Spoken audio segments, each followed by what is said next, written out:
തൃശൂർ നന്ദിപ്പൂലം പയ്യൂർക്കാവിൽ വെടിക്കെട്ട് നടക്കുന്ന സ്ഥലത്ത് ആനയെ തളച്ച സംഭവത്തിൽ ക്ഷേത്ര ഭാരവാഹികൾക്കെതിരെ വരന്തരപ്പള്ളി പോലീസ് കേസെടുത്തു. സ്ഫോടക വസ്തുക്കൾ അലക്ഷ്യമായി കൈകാര്യം ചെയ്തതിനും ആനയെ തളച്ചതിനുമാണ് കേസ്. ക്ഷേത്രത്തിൽ വെടിക്കെട്ട് നടത്താൻ ക്ഷേത്ര ഭാരവാഹികൾക്ക് അനുമതി ഉണ്ടായിരുന്നില്ലെന്നും പോലീസ് അറിയിച്ചു.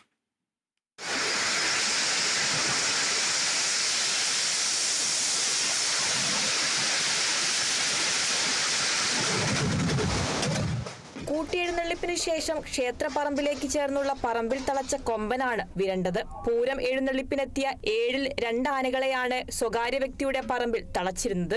ഇതിൽ ഒരാനയെ വെടിക്കെട്ടിന്റെ അവസാനത്തെ കൂട്ടപ്പൊരിച്ചിൽ നടക്കുന്ന സ്ഥലത്തിന്റെ 10 മീറ്റർ മാത്രം അകലെയായിരുന്നു നിർത്തിയിരുന്നത്. വെടിക്കെട്ടിന്റെ ശബ്ദവും ചൂടും അസഹനീയമായതോടെ പിന്തിരിയാൻ ശ്രമിച്ച ആന പിറകിൽ നിന്നും പാപ്പാനെ പിൻകാലുകൾ കൊണ്ട് തട്ടി വീഴ്ത്തുകയായിരുന്നു. വെടിക്കെട്ട് കാണാൻ നിരവധി നാട്ടുകാർ എത്തിയ സമയത്താണ് ആന പിണങ്ങിത്തിരിഞ്ഞത്. വിരണ്ട കൊമ്പൻ ഓടാതിരുന്നതിനാൽ വലിയ അത്യാഹിതം ഒഴിവായി. സ്ഫോടക വസ്തുക്കൾ അലക്ഷ്യമായി കൈകാര്യം ചെയ്യുന്നതിനും ആനയെ സുരക്ഷിതമല്ലാതെ തളച്ചതിനുമാണ് കേസെടുത്തത്. കഴിഞ്ഞ മാസം കൊയിലാണ്ടി മണക്കുളങ്ങര ക്ഷേത്രോത്സവത്തിനിടെ ആനയിടഞ്ഞ് 3 പേർ മരിച്ചിരുന്നു. Kerala vision news, Thrissur.